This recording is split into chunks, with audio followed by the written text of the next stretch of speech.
What is the career equivalent for you of writing The Worm? What a great question. What a great question. All I know is the first, if I can remember correctly, Okay. the first one is a kick. A kick? And then you step down slowly, and then you bring this one around. Yeah, it's a great question. Man, Man, I'm always happy to see you. I love chatting to you on Instagram and in life. I hate your interviews. I just can't stand them.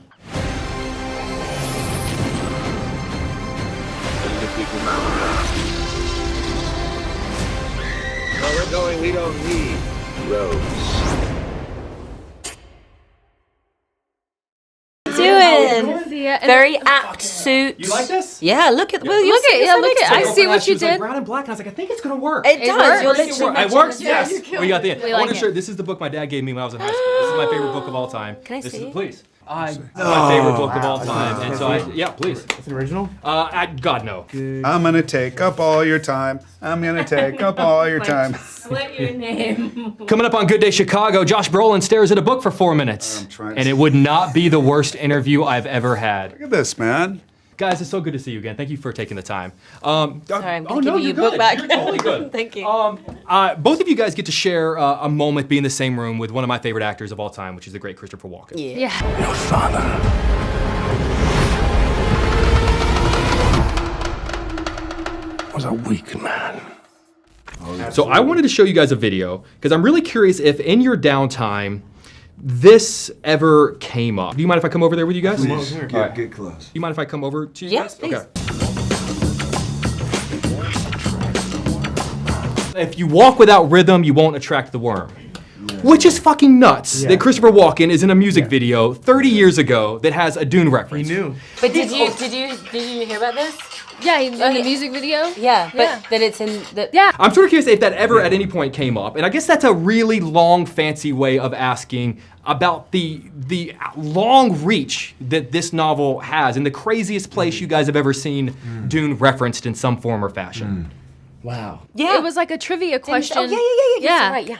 And we I didn't forgot know. that we Wait, learned wait, that there at was- the same time. Yeah. Wait, we was there a learned this- Dune trivia night? To answer the first thing, I didn't bring the music video up to him, though I loved it. It was more when I talk about the Deer Hunter and, you know, his legendary performances and sort of his wild anecdotes that you wouldn't expect around some of those films. Once I heard about them making it and wanting to be and like pursuing to be involved in it, that I started seeing it everywhere. Yeah, and it kind of became that effect. I was like, oh, so it's probably been around my whole life, and I just It's didn't like when you know buy a the Ford reference. Taurus and all of a sudden you see everyone Yeah. driving a Ford Taurus. Absolutely. Exactly. So it's everywhere. As far as like weird places I've seen Dune pop up, I've seen it like you know, odd hotels and restaurants that are, you know, someone just told me they were in the Caribbean and there was a Dune themed restaurant that was delicious. Yeah, the reach is incredible of this film, especially of this book rather.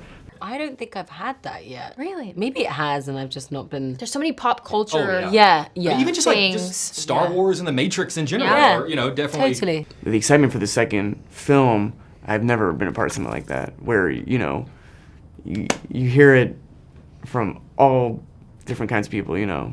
It's just amazing. Austin, Fade Roth, I feel like there's a really interesting commonality in that at one point, Mick Jagger was sort of floating around there. Oh, they wanted Mick Jagger for the part. Obviously, Sting played him, and then the man who perfectly played the king of rock and roll just absolutely knocked out of the park. I'm sort of curious, what do you think it is about this character that attracts people in some form or fashion with like rock and roll musical sensibilities? Yeah, it's a great question. I mean, I'm curious to get your take on it as well. I think there's something possibly in the showmanship in the gladiator scenes, you know, and he's just such a juicy character, you know. There's so much room for play. I think that there's an inherent showmanship maybe in that. Although we tried to darken it up, you know, and bring it in. Within 30 seconds, I was like, oh, fuck yeah, we got it. Yeah? We're in, we got this. Oh, that's great. Timothy, I want to talk about the writing of The Worm in the context of like, that's the moment for Paul where I felt like he sort of proved who he was to people who maybe were having doubts. And I was wondering, what is the career equivalent for you of writing The Worm? Where Man, people what a sort great of, question. What a great question. I mean, I feel like there were a couple really moments like that early on in my career, maybe working on Homeland, which was the first sort of like, you know, something where the vibe on set felt like people were taking themselves seriously, and Interstellar in big ways, because it's just, to this day, is tied with Denis, my favorite director, Christopher Nolan. I'm really sad things didn't work out for him. Yeah, you're really a right, bummer. I know. One-hit wonder kind of guy. Yeah, exactly. Yeah, right? Yeah, what are you going to do? What are you going to do? For a second, that was... I think one of the interesting sort of commonalities between Paul and Fade Routha is this idea that everyone around them is telling them who they are, who they have to be, the things that they need to do. I'm sort of curious if we could equate that, again, to your careers. To what degree do you guys find yourself surrounded by people who know what roles you need to take, who know how the performances need to be, who know, I hate this word, but like what kind of celebrity you need to be? Is that something that you guys were able to relate to on that level? I feel like Austin and I are there for each other, relentlessly bullying. So, I'll see a scene that I don't like in Masters of Air, and I am all over Austin, I'm kidding. I'm joking. I'm absolutely joking. No, I mean, to answer your question seriously, I'm going to let you answer that question seriously. No, I think everybody's got an opinion, and you keep people around you that you really value their opinion, and but nobody really knows. I think there's no real prediction. I think it's for me it's just trying to be as truthful as possible, and that's hard. It's hard when you have so many other people giving you opinions and stuff, and so for me it's often just trying to get really quiet and just going, all right, what is my heart actually calling me to right now, and trying to get out of the idea of like trying to do things for other people in the sense of like making others happy with the type of performance or anything. It's like I want to surprise myself. I want to challenge myself. I want to be afraid and have to push through that. And I think those are the guiding forces. Guys, I can't fucking... One, you always include me in your junkets, which means the world to me. But also, like, I'm always happy to see you. I have a really beautiful moment where you teach Paul the art of the perfect sandwalk. And I'm going to throw a Hail Mary and see if you would teach me the art of the sandwalk. Can you teach me as well? Can we stand? Desperate Can we to do know. it? I don't think we follow can, this? but let's do Like it. we try. No? We try. Oh. We can try. Okay. We can try. All I know is the first, if I can remember correctly. Okay. The first one is a kick, A kick? and then you step down slowly, and then you bring this one around. Oh, see, I love it when you do the that. swoop. The Yeah, swoop's that's it. the swoop. The swoop's where it's And at. then I'm trying to, and I think there's like a hop. So you hop to the left, and then you hop to the right, Yeah. and then there's another Swoopy swoop again. Swoopy swoop. and then you start it again with the kick up, and then you just, it's like a never-ending loop. I would be so dead within Very 30 pretty. seconds of being on Arrakis because I'd be like, wait, did I do the swoop? But it was yet? fun because it's kind of like a dance. Right. Yeah.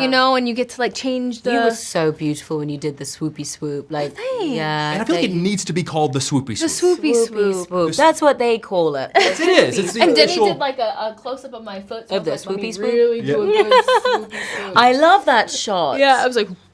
You're brilliant at the swoopy swoop. 30 seconds in, I remember seeing the first shot and going like, oh, I could frame that and put it above Yeah. like my fireplace. And then Yeah. like 2 hours in, I was like, well, every shot I could frame. Yeah. Greg Fraser is a fucking Brilliant. genius. Brilliant. So much of this movie involves characters being tested, whether it's the Gom Jabbar or riding the worm for the first time. I was wondering for you guys, this is a weird way to phrase it, but like, what is your career equivalent of the Gom Jabbar or the career equivalent of riding a worm where you felt like you were tested and had to prove yourself? Whoa. Tested and had to prove myself. Oh, man. I feel that way pretty much every time I'm on set. Do you? Yeah. I feel like our industry or just maybe our work in general, I feel like every time you're stepping on a new project, you're like, do I even know how to do this? Like, and you're always kind of having to prove yourself and prove to yourself if you can do it. So I at least, I don't know, that speaking for myself, I always feel like when I'm stepping into something new, I'm always like starting from zero. Wow, that's interesting. Yeah, similarly, for me, it's like, as I've grown and as I've grown in my career and with the industry, every single time I go through something that maybe I didn't quite like, I go, okay, well, how can I be better with that? Like, how can I adjust that for the next time? And I think for me, it's always about like figuring out where I can protect myself more or how I can change the things that I don't want to be around or really encourage things that I do. So I think that's my version. I actually can't remember your question, but I remember I wanted to say No, it's a that. great answer. The agree with the rap. I'll squeeze in really quick. I knew I wanted to say that, but I don't Sounded know how. good. If it fit. Yeah. Yeah, sounded good. So really quick, I just want to ask, because you guys, what I love about the two characters is how wildly different they are. We You were each get just your own saying that. experience. about that And I actually love that they paired you guys for an interview. What is something that the person sitting next to you gets to do in this movie or gets to experience that you're most jealous of? There's a lot of stuff. I think I'm really excited to see more of Florence for personal reasons. I just want to hang out with her more. Sure, same. But selfishly, I just want her around. But I think that what she's done with the character is so fascinating, and I loved this presence, and I question and wonder like her motivations and who really is this woman, because she's so composed and so calculated, and I want to know more about her. So yeah, I mean, I don't know. I think all of it, and the costumes too. Like I was just like, you looked great too. Yeah. And I was like, damn, I'm in this still suit. And I'm It's trying tricky. to be in It's tricky when someone gets to wear that kind of stuff. The You're like, cool I stuff. want to wear it anyway, let alone like. yeah. Just in life. I think the world that Chani lives in, the camaraderie between the people that she's around was just like, I mean, that's what leads the first movie.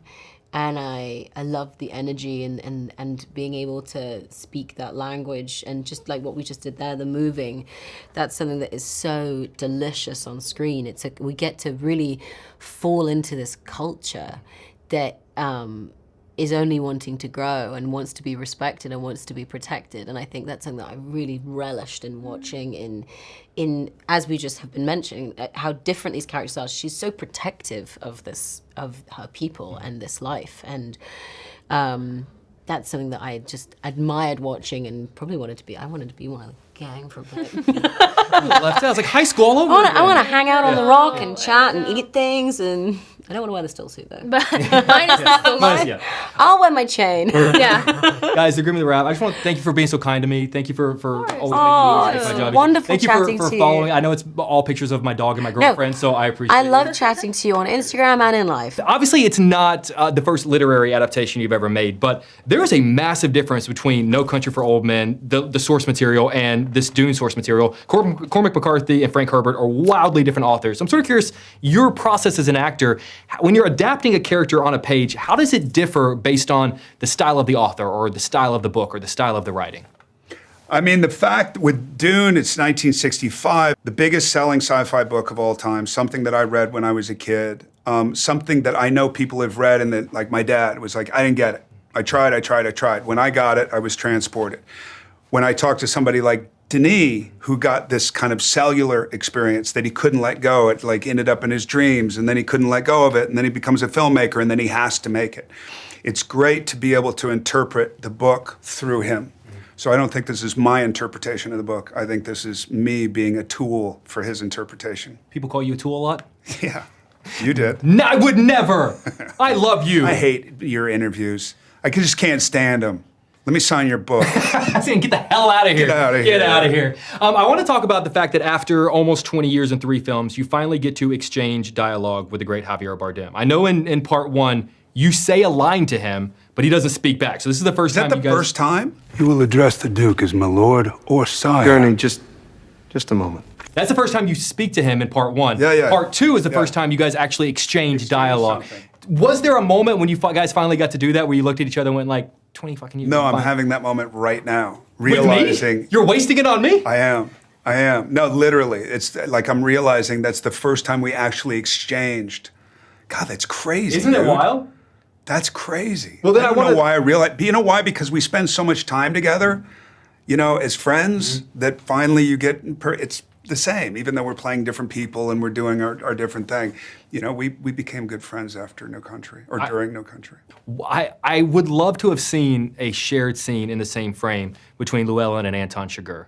Me too. What do you think that those two in the same room looking at each other would have I don't know. We had the phone call. Sure, you have the phone call, right? And you know the story of the phone call. I don't. Javier had to leave, so he did it. I did it with an earwig, and then he said a bunch of shit that had nothing to do with the what did he scene in say? the earwig. He was just fucking with me. He was messing with me.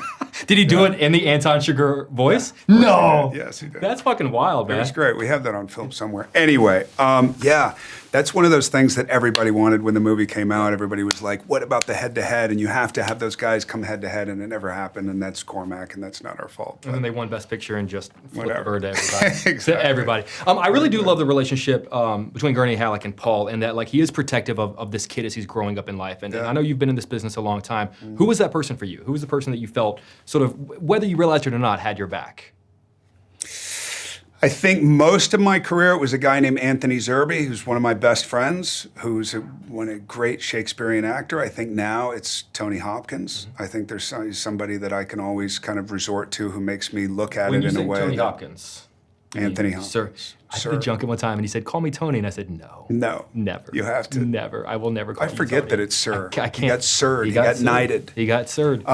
Yeah, there's a great volley with him, and he keeps me.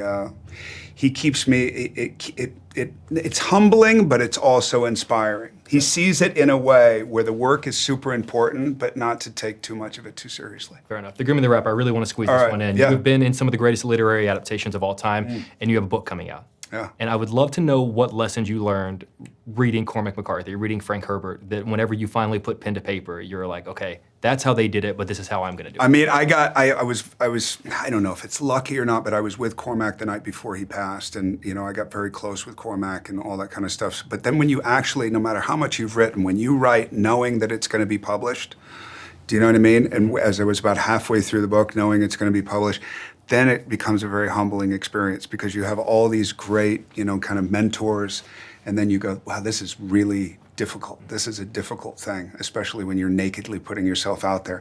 But I think that we've come up with some good stuff. I think I'm proud. I think they would be proud. I think Cormac would be proud, who I kind of put at the top. For sure. Well, thank you for answering that question. Thanks, dude. Thank you for always being so kind. I've been doing this a long time with you, and good to see you again, sir.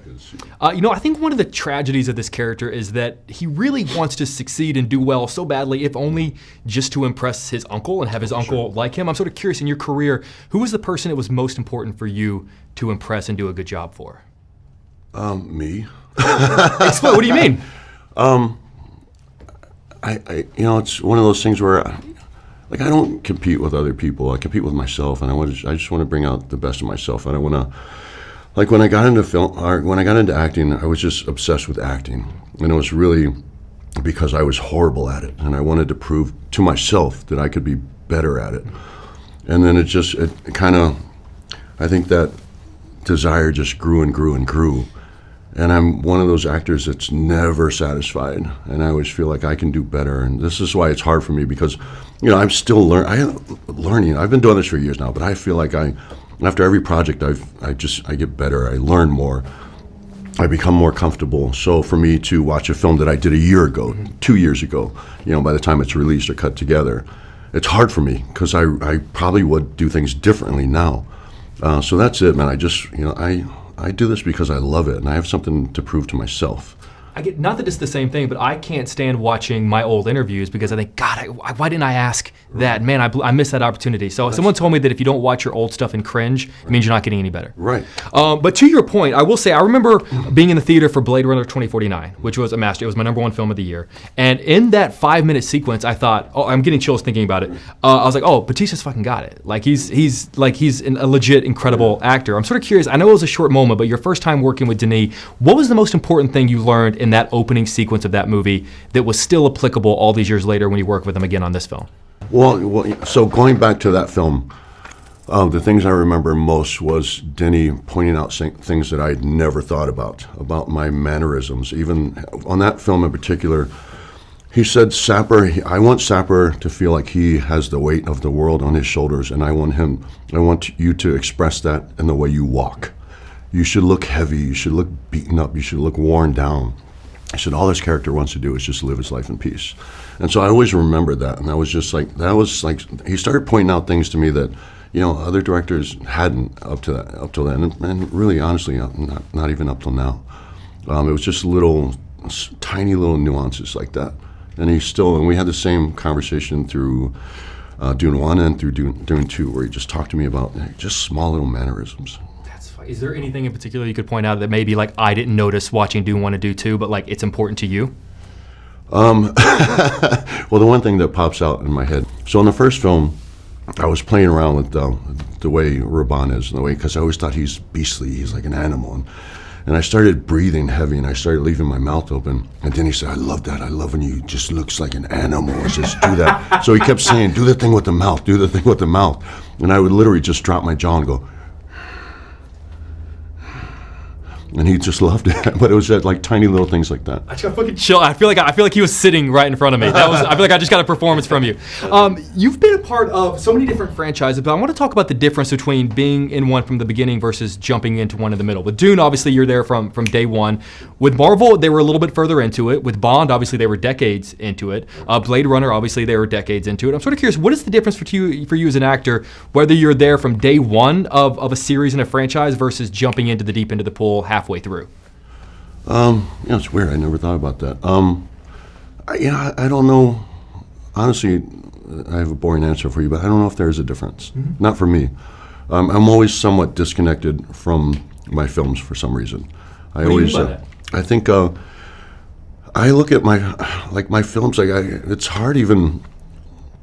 This is such a surreal thing for me being a part of this film, and when I look at the trailers and when I look at the posters and I see all the hype, for some reason I'm disconnected and I'm more involved as a fan. I know it sounds bizarre, but I don't see it like I'm in that film. I can't wait to see this film. This is an incredible film. And so for some reason it's been like that throughout my career.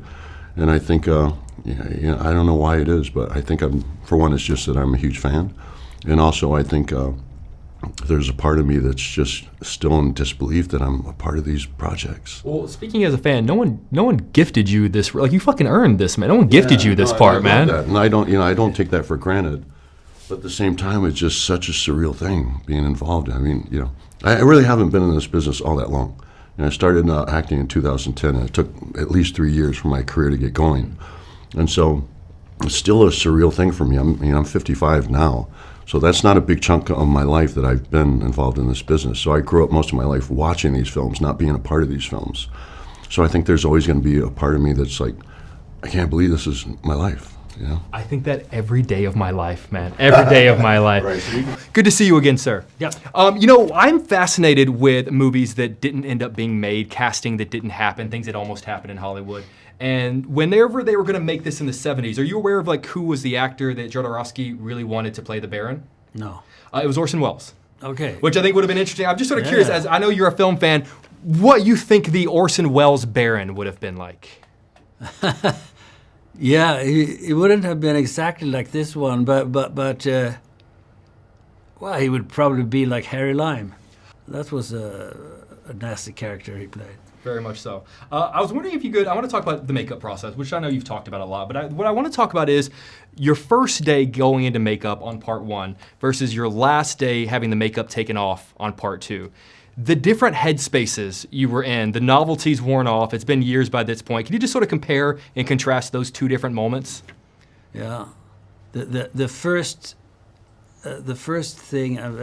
day, I didn't know what to expect. I have never worked with Denise before, and we were talking a lot about the things, and I thought, and I had this fat guy coming on, and I was so excited by the fatness of him, and I was thrilled, even if it took 8 hours, and I was naked too. So it was fantastic. And then the novelty sort of wore off, and the 8 hours became more prominent.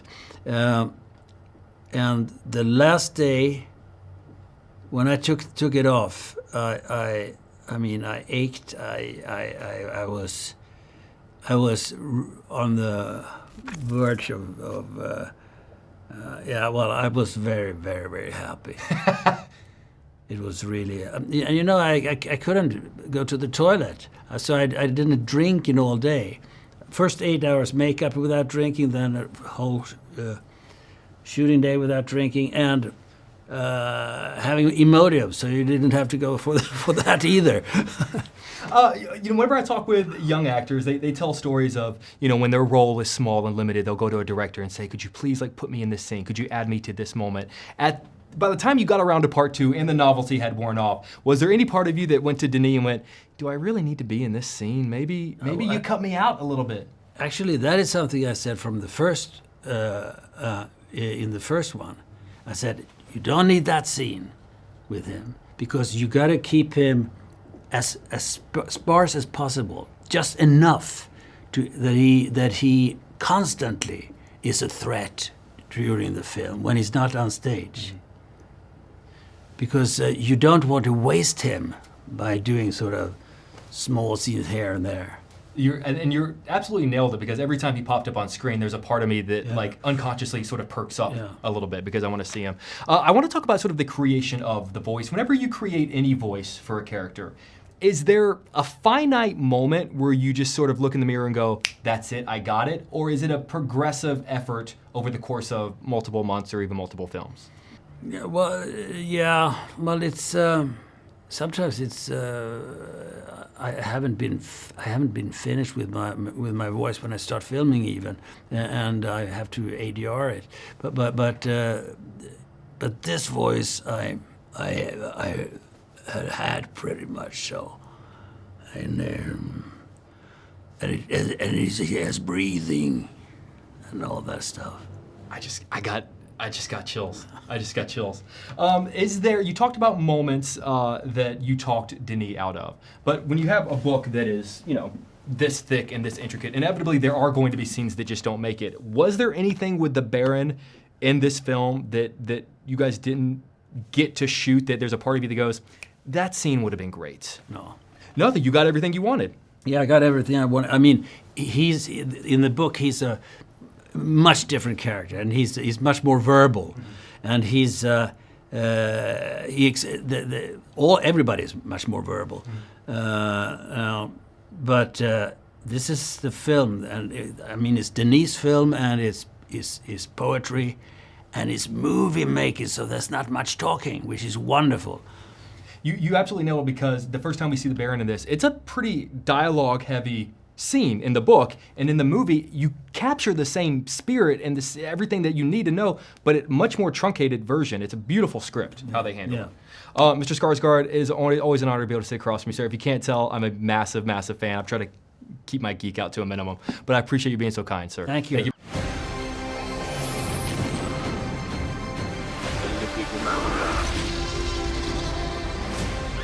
Where we're going, we don't need roads.